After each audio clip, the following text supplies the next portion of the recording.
Hey guys, welcome to Mountaintop Homestead. Thanks for stopping in again. If you haven't already, make sure to like and subscribe. Today we're going to be making a video on our top 7 tips when buying land.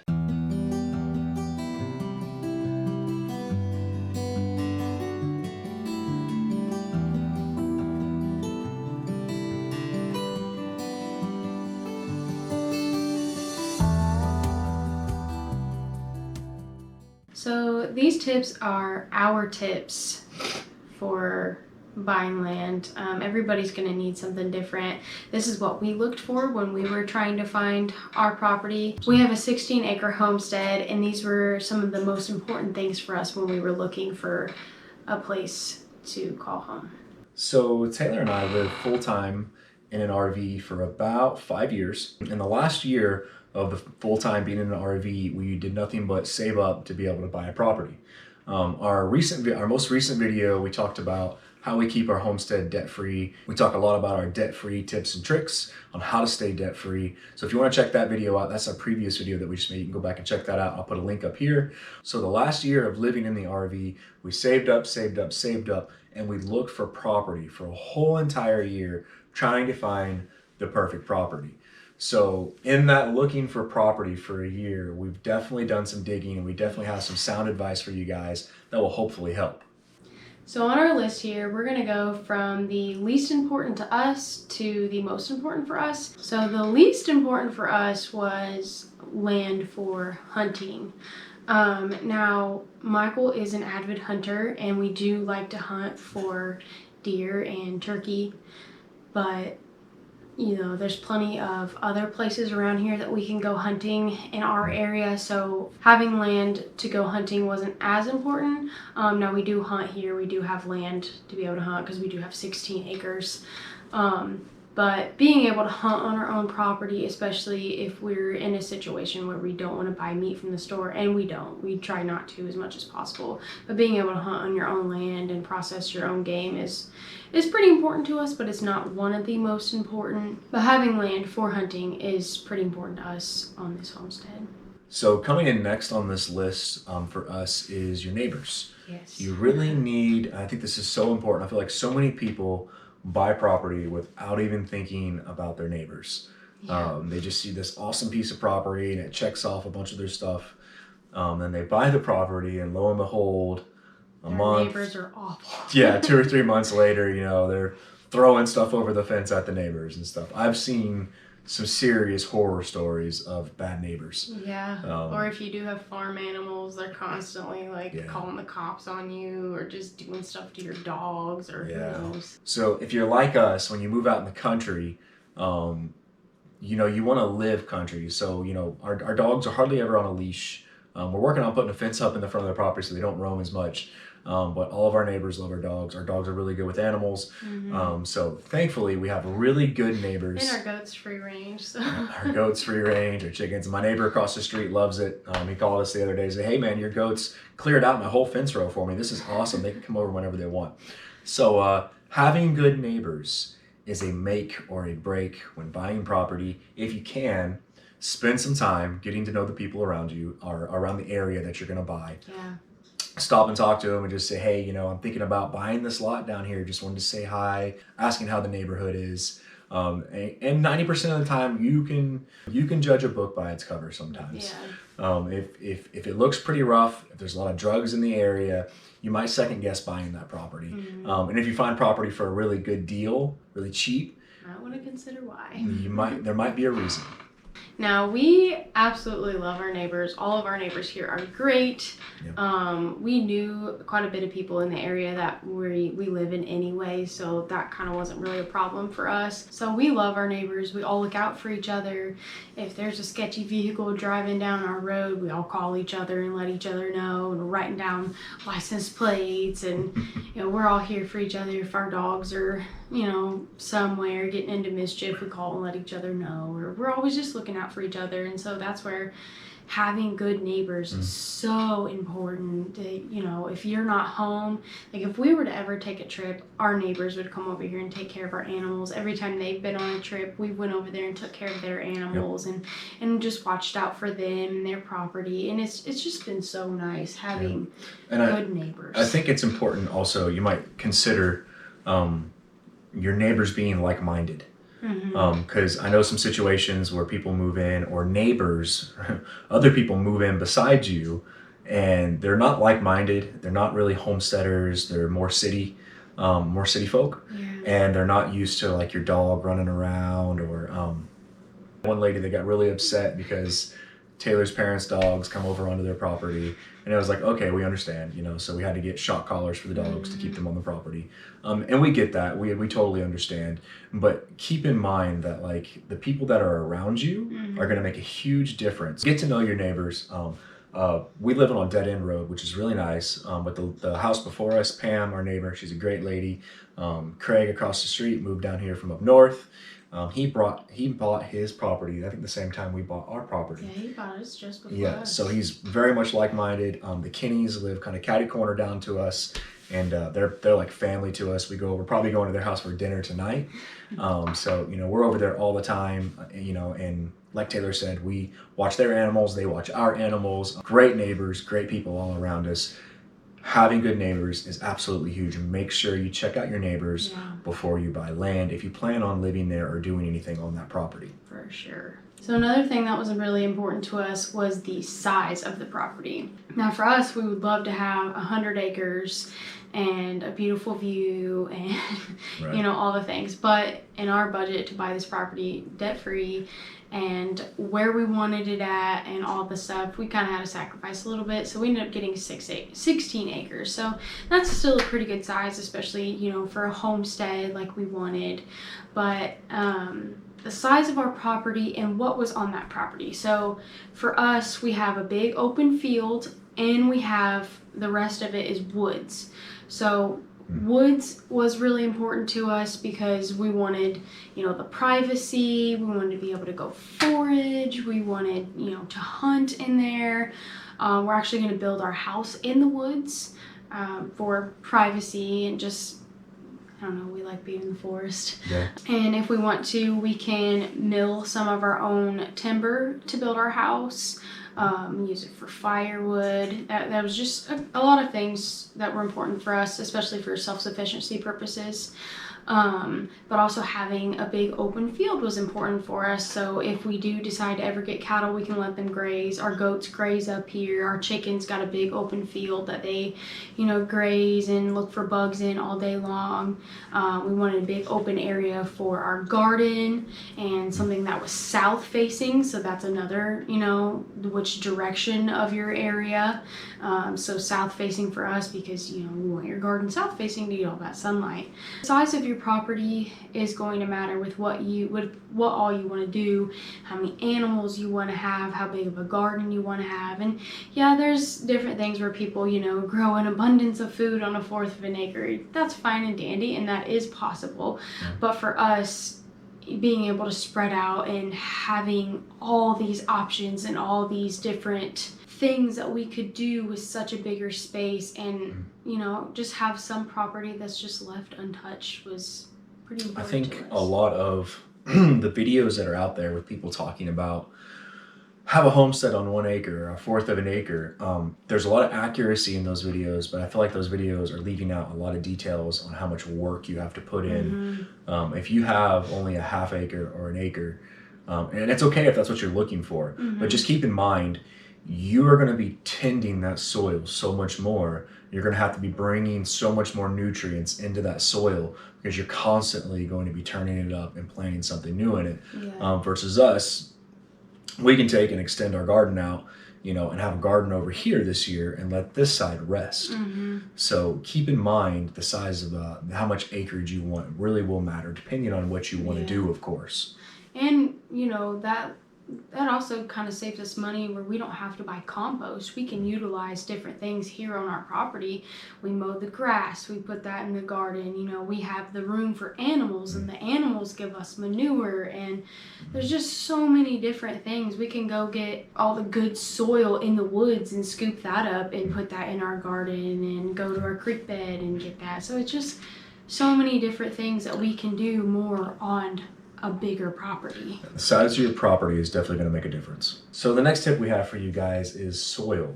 So depending on what you're doing, this might not be as important for you, but for us, it was extremely important. So for us, they kept horses and cattle on this property prior to us. So we've got a really good fescue grass here, but it was also very well fertilized already. So our first year doing a garden, we did do some mushroom compost in our garden, but man, our garden just exploded year one. It did so well. We had a huge garden. I mean, we had stuff just running out all over. We couldn't keep up with it. And we don't have raised beds. We tilled it all up and we made mounds. That's how we did our garden. So check your soil. You might want to check the depth of your soil, especially if you're going to build. So if you want to do any type of building and you're thinking about doing a basement build, check the depth of your soil, because I've heard a lot of people talk about, you know, they wanted to build this home and they put in a basement in and they hit rock. Yeah. And so they had to go in with excavators and dynamite and blow all this rock out just to make room so they can build the house that they want to build. So maybe think about checking the depth of your soil. Also something when regarding soil, you might want to check for wetlands. Yeah. So if you have an area on your property that's really wooded and you don't really go in there and check it out and survey it, so to speak, it might kind of be like real marshy and you won't be able to do anything with it. So that can be a really big issue too. I watched a channel the other day of this couple that bought a homestead property. They bought like, I think it was 30 acres, and a huge portion of it was very wooded. They didn't go back in there and check on it, and they didn't look at it. And after they bought it, everything was signed and done, and they were cleaning the property up. They found out that there was a large portion of their property that was just swamp, and they couldn't get back in there. So check your property, check the soil, the type of soil. You don't really want sandy soil if you're wanting to do a garden. You want nice, dark, rich soil. So it's definitely something that's important to check in. Or clay either. Clay is really hard to work with. It will take many years of amending that soil to get it to where you want. So one of the most important things for us was restrictions and mineral rights, but it's really hard to get mineral rights here in our area. So having no restrictions was extremely important to us. Being able to do whatever I want with my property is huge. I have no HOAs, nobody governing how many chickens I can have, no one, you know, giving me a fine because my dog is barking or anything crazy like that. We can have whatever we want on our property. When we were looking for property in our area, there's a lot of property with restrictions on it, and it was so hard for us to find the perfect property, but with no restrictions, nobody governing what we can and can't do. And you know, there was a lot of properties where it says you can't live in an RV, or you can only have 5 chickens, or you can't have any chickens, but you can have 1 horse, or your dog has to be kept on a lead at all times. And it was just so many silly little things. It's like, no, I don't want to do any of that. That is not what we're looking for. We want to have the freedom to do whatever we want, whenever we want. If we change our mind 10 years down the road and decide we want to, you know, start raising cattle, or, you know, start doing something different with our property. If I want 500 noisy chickens on my property, I can do that, and no one's going to tell me that I can't. So especially if you're looking to do a homestead, make sure you don't have restrictions on that property, or they're very minimal restrictions that aren't going to keep you from doing what you want to do. You really need to think about like the future, basically. Let's say things were to hit the fan, and you wanted to be able to do chickens and goats and take care of yourself, or have a dairy cow. Those are very important details. And also, on the flip side of this, I think there's a flip side that we need to look at as well. If you are somebody that doesn't want to be around that type of environment, you don't want to hear chickens and cows, and you don't want your neighbor's dog coming over, don't move to an area where there's no restrictions.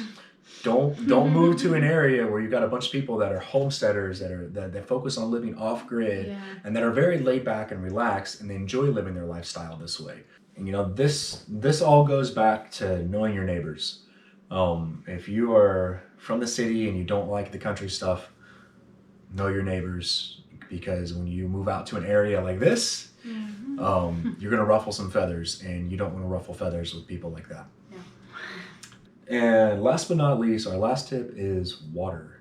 So everybody knows that one of the most important things to survival in general is having water. So if you can have a water source on your property, you're set. That would be probably one of the number one things you can look for on your property.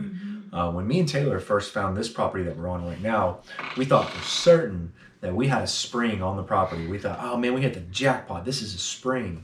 And lo and behold, it wasn't a spring. Just run off. Yeah. So we have a creek that runs through the backside of our property, and a lot of it flows underground. And we didn't know that. We thought, oh, we got a spring somewhere. And then midsummer, when things started to dry up, there was nothing. So we were like, okay, that's not a spring. It's just all runoff from the road, and it's all the hillside basically. So that was a big letdown for us, but we're gonna do some other things for water as well. So for us, we were really looking for at least 3 different water sources. There's, of course, all different types of water sources: ponds, creeks, rivers, springs, well, rainwater, catchment. So for us, of course, there was the creek on the back of our property, and that was something really exciting for us right off the bat. So something we plan on doing is water catchment. We have this long 400-foot barn on the property, which would give you hundreds and thousands of gallons of water. Just with one rain. Yeah, so we can even do water catchment off the single wide that we're in right now, but we plan on building down below. So we're not gonna do a whole lot of that right now. But being able to do water catchment is really important. So water catchment is something that we plan on doing in the near future. We'll probably start that up in the summertime of 2024. And that's another way that we're gonna get water here on our homestead. So you might think about that when you're buying property. Is there a way to do, is there a building already, or is there a spot to build a building where you can do water catchment in order to get water on your property? And one thing that we really, really want to do, and this was the plan from the very beginning, is to be able to dig a well.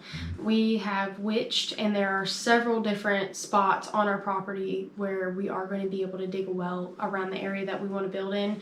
We haven't really checked in the spot we are now, just because we didn't want to spend the money on building or digging a well up here, and we're on a hill, so we'll probably have to dig a lot deeper, which is going to be more expensive. But having a well is super important to us. My parents have a well. They had to go 400 feet deep where they're at, and we actually go to their house or the spring. Get well water. Yeah, or the spring in town to get spring water. And but yeah, having a well, and if the power was to ever go out, have the option of being able to hand crank your own well. That's really important to us. We try not to drink, we try not to use city water in general, just because there's a lot of issues. We used to have some really bad quality city water. I think it's a lot better now, but we had a lot of issues with city water here where we live. So we try to use city water as minimal as possible. 80,000 chemicals in city water. Yeah, so when buying land, when buying property, you might look at the 3 factors of, is there a spring, river, pond on the property already? Can you do water catchment? Can you can you dig a well?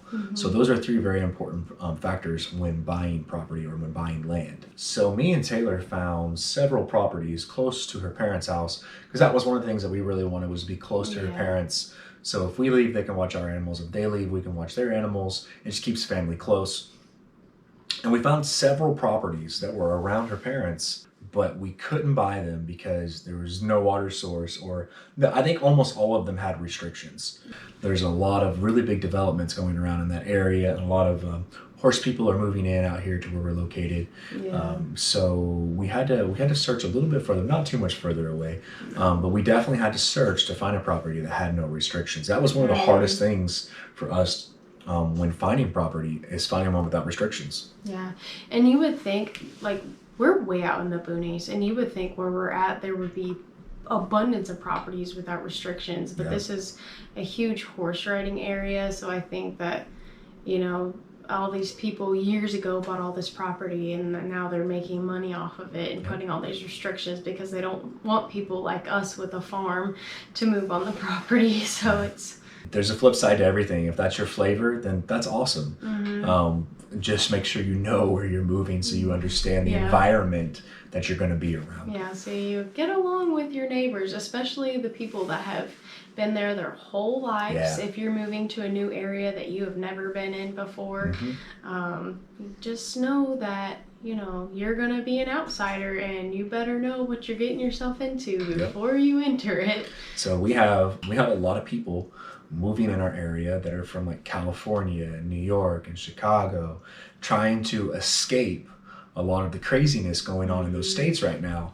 And Tennessee is just getting flooded with people right now. Our county has grown 80% in the past 3 years, which is absolutely insane. And a lot of it is people from, you know, other states that are just trying to escape all of these crazy regulations and taxes and just, you know, downright evil that's going on. And I don't want to go into politics or anything like that. You know, and they want to have a better life for themselves and for their children, but they're trying to escape all of this. So keep in mind where you're moving to, the environment that you are moving in. A lot of the people, if you're going to move out to the backwoods, out in the country, like where we are, a lot of the people won't welcome you openly at first. They're going to figure out who you are, what you stand for, what are your morals. And you will be held accountable for that. You will be judged by that. There's no question to it. But a lot of the folks out here, they're very country. And if you're not keeping it country, they're not going to take too kindly to you. And where we live too, we also live in the Bible Belt. So that's another thing to keep in mind, is they're very, you know, strict on their religious beliefs out here. And that's fine. That's, you know, their choice. But know what people believe when you move around them. Yeah, it's really important, especially to be respectful to one another.